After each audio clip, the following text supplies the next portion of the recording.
Okay, Mike, so I've got one Arduino that's generating individual tones just through a capacitor, decoupling, and a divider network of resistors to give it central on 5 volts.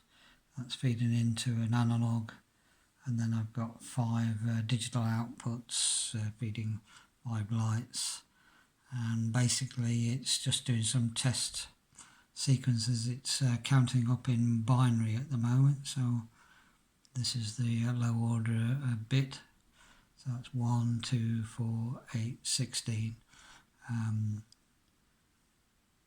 it's just it's got the 4 and the 8, so it should that's representing 31, and then it will switch off, and then it will push them all on. It's just a testing. Switch them all off and flash them all, and then off, and then it will just step through each one just the once, and then it will go back to that binary gap. I've got a sticker on the white because it's so bright.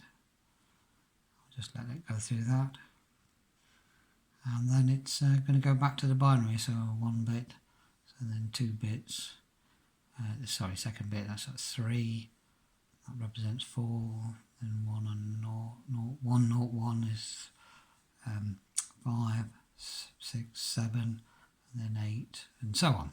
So I don't know if you'll be able to see that, but it's been running, it's done 777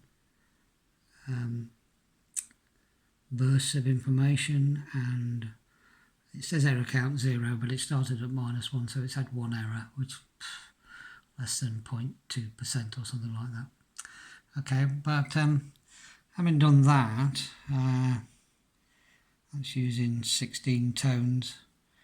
I've got a thought that if I can send 5 bits, why not form a byte or lower part of it, and then I have 5 bytes represents 32, well, 30, 0 to 31 different numbers, so we could use them as the code. So I might have a look at basically sending data rather than just sending tones, which each tone represents a different thing. And I'll give that a go.